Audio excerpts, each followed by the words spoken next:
স্বাগতম সবাইকে আজকের ভিডিওতে। তো আজকের ভিডিওতে আমরা এক্সিস ট্রান্সফরমেশন নিয়ে কথা বলবো। এক্সিস ট্রান্সফরমেশন কি জিনিস, কিভাবে, সেটা একবার আমরা ট্রান্সলেশন নিয়ে আমরা আলোচনা করেছি। আমি আবারও বলবো, এক্সিস ট্রান্সফরমেশন অ্যাকচুয়ালি কি জিনিস। আমরা যদি নর্মালি জিজ্ঞেস করি যে এক্সিস কয়টা এবং কি কি আছে, তোমরা তো বলবে যে হ্যাঁ, দুইটা এক্সিস মাত্র, সেটা একটা হচ্ছে এক্স অক্ষ আর একটা হচ্ছে ওয়াই অক্ষ, X X and Y axis, fine. But what if আমি যদি এই এক্সিসটাকে একটু চেঞ্জ করতে চাই, একটু পরিবর্তন করতে চাই, তো দুইভাবে পরিবর্তনটা সম্ভব। নাম্বার ওয়ান হচ্ছে আমি চাইলে এই এক্স অক্ষ আর ওয়াই অক্ষকে ধরে প্যারালালি ডানে বায়ে বা উপরে নিচে শিফট করতে পারি। প্যারালালি ডানে বায়ে বা উপরে নিচে রিপ্লেস করতে পারি অন্য আরেকটা এক্সিস দিয়ে। মানে এক্স এক্সের প্যারালাল আরেকটা লাইন দিয়ে আমি এক্স এক্সকে রিপ্লেস করলাম, ওয়াইয়ের প্যারালালি চিন্তা করলাম। তাহলে এভাবে যে প্যারালালি এক্স আর ওয়াই অক্ষকে রিপ্লেস করার ব্যাপারটা, সেটা অ্যাকচুয়ালি বলে এমন টাইপের এক্সিস ট্রান্সফরমেশন যেটাকে বলা হয় ট্রান্সলেশন। ট্রান্সলেশন মানে কি, প্যারালালি আমাদের অক্ষটাকে বা এক্সিসটাকে রিপ্লেস করা।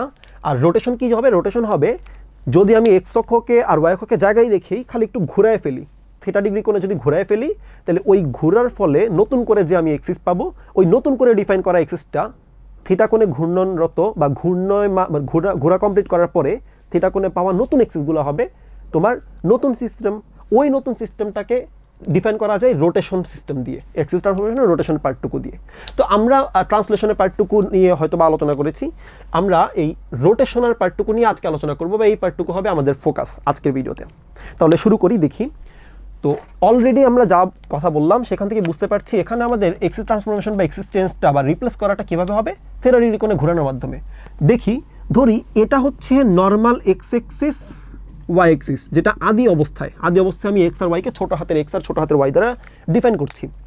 তাইলে বড় হাতের এক্স এবং বড় হাতের ওয়াই দ্বারা যদি ডিফারেন্ট সিস্টেম ডিফাইন করা হয়, ধরো এটা হচ্ছে ডিফারেন্ট সিস্টেমের এক্স আর ওয়াই, এটা হচ্ছে ডিফারেন্ট সিস্টেমের নতুন আরেকটা সিস্টেম এক্স আর ওয়াই, তাহলে বুঝতেই পারছি এই জিনিসটা এই মূল সিস্টেম থেকে থিটা ডিগ্রি কোণে রোটেটেড, এই থিটা ডিগ্রি কোণে রোটেটেড, বুঝতে পারছি। মানে সিম্পলি আমি এক্স আর ওয়াইটাকে, এই এক্স আর ওয়াই যেটা ছিল, আমি এটাকে এভাবে দেখাই, আমি এটাকে ভালো মতন যদি ভিজুয়ালাইজ করাইতে চাই এভাবে দেখাইতে পারি।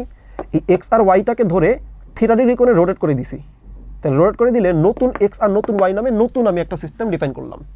তাহলে নতুন যে এক্স আর ওয়াই, সেগুলোর সাথে পুরাতন এক্স আর ওয়াইয়ের সম্পর্ক যদি আমি দেখাইতে পারি, আমরা মোটামুটি বুঝে যাব যে কিভাবে এই জিনিসটা আসছে। দেখি, প্রথম কথা, আমার ফার্স্ট টার্গেট হবে এই ছোটো হাতের এক্স আর ছোটো হাতের ওয়াইকে বড় হাতের এই এক্স আর বড় হাতের ওয়াই দ্বারা ডিফাইন করা।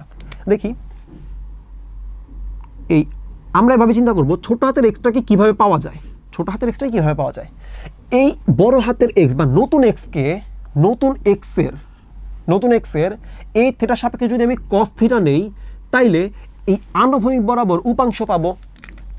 আবার বলি, এই এক্সের আনুভূমিক উপাংশটা কিন্তু এইটা বরাবর, নতুন এক্সের আনুভূমিক উপাংশ এই ছোটো হাতের এক্স বরাবর। তাহলে আমি নিলাম নতুন সিস্টেমের আনুভূমিক উপাংশ নিলাম এক্সের সাপেক্ষে। আর ওয়াইয়ের উলম্ব উপাংশ বাদ দিয়ে যদি এদিক বরাবর চিন্তা করি, সেক্ষেত্রে কিন্তু আমি এই এক্সের পার্টটুকু পাই। যেমন ওয়াইয়ের সাথে এই যে এটা তো থিটা, তাহলে আমি যদি ওয়াই সাইন থিটা নেই, বুঝতেই পারছি ওয়াই সাইন থিটা নিলে এরকম পাবো। ওয়াই কস থিটা যদি হয় এদিক বরাবর, ওয়াই সাইন থিটা হবে এদিক বরাবর। তাহলে এইটুকু কিন্তু এক্স এক্সিস বরাবর কন্ট্রিবিউট করে।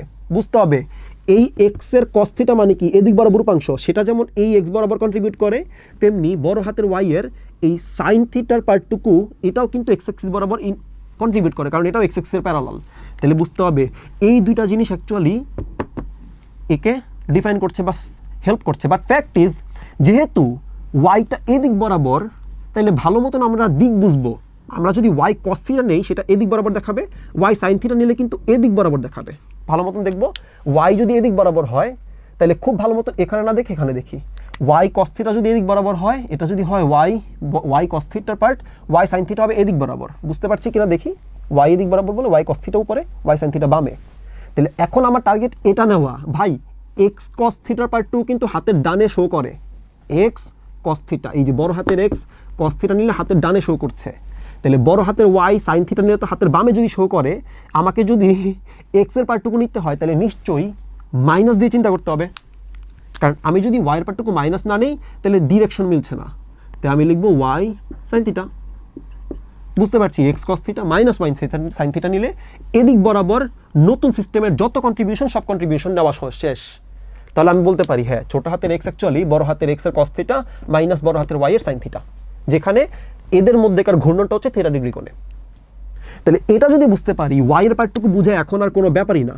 খেয়াল করে দেখবো এক্স এর সাইন থিটা নিলে এদিক বরাবর রোটেশন এদিক বরাবর পাচ্ছি, আমি অন্য কালি দিয়ে দেখাই।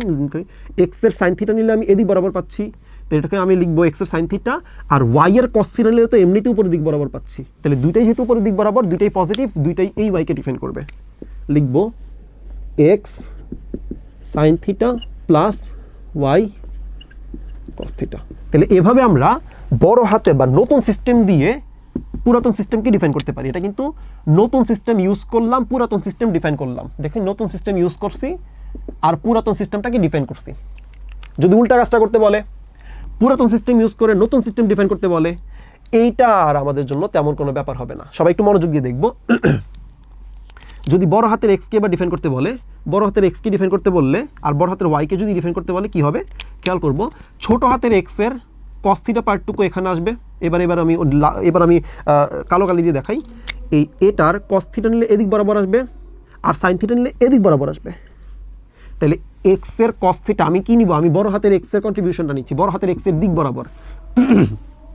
তাহলে ছোট হাতের এক্সের কস থিটা পার্টটুকু এদিক বরাবর কন্ট্রিবিউট করছে, তাই ছোট হাতের এক্স কস থিটা সাপোর্টিভ। আর ছোট হাতের যে ওয়াই, এটার যদি আমি এইটা থিটার সাপেক্ষে কস থিটা নেই, তাহলে এদিক বরাবর আসছে, আর সাইন থিটা নিলে কোন দিক বরাবর আসতেছে, সাইন থিটা নিলে এদিক বরাবর আসতেছে। খেয়াল করে দেখবো এদিক বরাবর হচ্ছে ছোট হাতের ওয়াই। তাহলে এটার যদি দুটো উপাংশ ভাগ করি, একটা উপাংশ এদিক বরাবর আর একটা উপাংশ এদিক বরাবর, কারণ এই দুইটার সামেশনই তো এদিক বরাবর ওয়াই চলে আসে। বুঝতে পারছি, ছোট হাতের ওয়াই এদিক বরাবর। তাহলে এটাকে আমি যদি ভেঙে ফেলি, এরকম দুইটা অংশ পাওয়া উচিত আমার, এইদিকে মুখ করা এইদিকে মুখ করা, এই দুইটার সামেশন আকারে ছোট হাতের ওয়াই। তাইলে এখান থেকে এই ছোট হাতের ওয়াই এর যে সাইন থিটা পার্টটুকু, এটা কিন্তু আমাকে হেল্প করছে বড় হাতের এক্স গ্রো করতে। তাহলে আমি লিখবো প্লাস ওয়াই সাইন থিটা। দেখো ছোট হাতের ওয়াই মানে পুরাতন সিস্টেম ইউজ করে নতুন ওয়াই নতুন এক্স ডিফাইন করা শেষ। তাহলে পরবর্তী এই পার্টটুকু কীভাবে আনবো, সিমিলার পার্টটুকু দেখবো যে এই এক্সের যে সাইন থিটা পার্ট, এটা কিন্তু হেল্প করছে না, বরং এটা এই ওয়াইকে আরও কমাই দিচ্ছে। যেমন এই এক্সের সাইন থিটা পার্টটুকু দেখি, এই এক্স তো এদিক বরাবর, তাহলে নিশ্চয়ই এদের আনুভূমিক উপাংশ এবং উল্লম্ব উপাংশ এভাবে ভাগ করা যায়। তাহলে এই এক্সটা তো এভাবে আসছে, রাইট, এই এক্সটা এভাবে আসছে। তাহলে এটা তো বড় হাতের এক্সকে হেল্প করেছে, বাট এই পার্টটুকু বড় হাতের ওয়াইকে হেল্প করবে না, বরং আরও কমাবে। তাইলে এটাকে যদি মাইনাস না করি, তাহলে বড় হাতের ওয়াইকে ডিফাইন করা সম্ভব না, তাই মাইনাস এক্স সাইন থিটা। আর যেহেতু ওয়াই এর কস থিটা পার্টটুকু সরাসরি হেল্প করছে, দেখতেই পাচ্ছি এই ছোট হাতের ওয়াই এর কস থিটা পার্টটুকু তো সরাসরি বড় হাতের ওয়াইকে হেল্প করছে, তাহলে লিখবো ছোট হাতের ওয়াই কস থিটা। শেষ। তাহলে দেখি আমরা পুরাতন সিস্টেম দিয়ে নতুন সিস্টেম ডিফাইন করলাম, নতুন সিস্টেম দিয়ে পুরাতন সিস্টেমও ডিফাইন করে ফেললাম। মোটামুটি এগুলো আমাদের শেষ। তাহলে এই জিনিসগুলো যদি মোটামুটি বুঝি, আমরা ট্রান্সলেশনে যেমন দেখে আসছি এক ধরনের সম্পর্ক পুরাতন এবং নতুন সিস্টেমের মাঝখানে, এখানে আমরা দেখলাম রোটেশনের টাইমে নতুন আরেক ধরনের সম্পর্ক দেখা দিল নতুন এবং পুরাতন সিস্টেমের মাঝখানে। আমাদের টার্গেট হবে এই পার্টটুকুই মনে রাখা। যদি মনে রাখি, তাহলে পুরাতন যে ম্যাথটা আমরা করেছিলাম ট্রান্সলেশনের জন্য আমরা যে ম্যাথটা করেছিলাম, সেই ম্যাথটা এখানে আরেকবার করবো আমরা। ম্যাথটা হচ্ছে যদি থিটা ডিগ্রি কোণ, থিটা ইকুয়াল টু 45 ডিগ্রি কোণে ঘুরে পাওয়া নতুন অক্ষদ্বয় যদি বড় হাতের এক্স আর বড় হাতের ওয়াই হয়, তবে নাম্বার 1 P2,3 এর নতুন স্থানাঙ্ক কি হবে? এটা হচ্ছে 1 নম্বর কোশ্চেন। আর 2 নম্বর কোশ্চেন হচ্ছে এই x square equal to 4y, ছোট হাতের কিন্তু, হ্যাঁ, ছোট হাতের x square equal to 4y এর নতুন সমীকরণ কি হবে?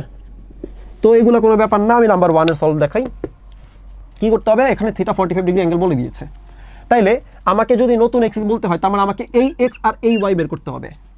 তাহলে এই এক্সটা কি হবে, ভালো মতন খেয়াল করবো, এই এক্স এবং এই ওয়াই বের করতে হবে। তাহলে এই এক্সটা বের করব এটা আর থিটা ইউজ করে, তার মানে পুরাতন সিস্টেম ব্যবহার করব। এটা কিন্তু পুরাতন সিস্টেম আর থিটা ব্যবহার করে নতুন সিস্টেম ডিফাইন করব।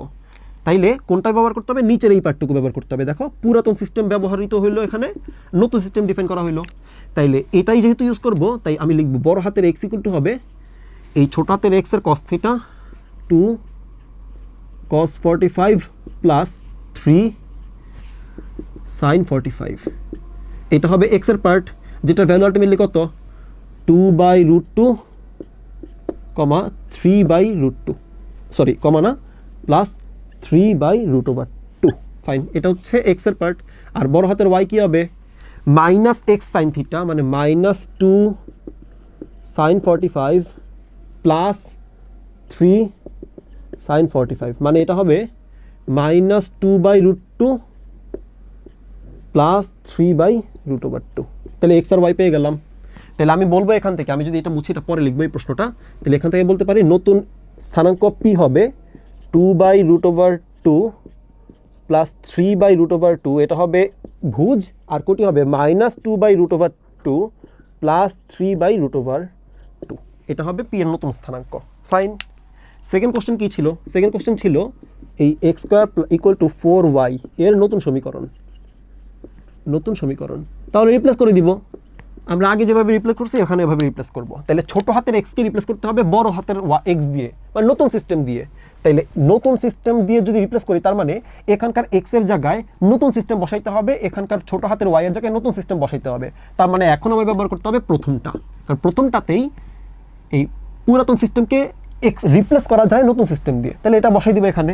এখানে হবে X cos 40 minus Y sin 45, এটা স্কোয়ার ইকুয়াল টু হবে 4 ইন্টু এই ছোট হাতের ওয়াইকে যদি রিপ্লেস করি হবে X sin 45 plus Y cos 45। তাহলে এখান থেকে ফাইনালি আমি বলতে পারবো যে বড় হাতের এক্স মাইনাস বড় হাতের ওয়াই স্কোয়ার ডিভাইডেড বাই 2। কেন? কারণ নিচে √2 টুকু এখানে, এটার নিচে √2, এটার নিচে √2, স্কোয়ারের কারণে নিচে চলে আসবে এক্সট্রা ভাবে 2 হয়ে। ঠিক আছে, আমি যদি এভাবে না লিখি, যার কারো যদি সমস্যা হয় পুরোটাই লিখে দিই। বড় হাতের এক্স বাই √2 মাইনাস বড় হাতের Y by √2 square equal to 4 into এটা হবে X by √2 plus Y by √2। এটা হবে নতুন সমীকরণ। শেষ। এটাকে সিম্পলিফাই করলে মোটামুটি যা আসে সেটা চলে আসবে। সো এই হচ্ছে রোটেশন সিস্টেমে এক্সিসের ট্রান্সফরমেশন। তো আমরা ট্রান্সলেশনে দেখে আসছি, ট্রান্সলেশনে দেখে আসছি, রোটেশনে দেখে আসছি কীভাবে এক্সিস ট্রান্সফরমেশন করতে হয়।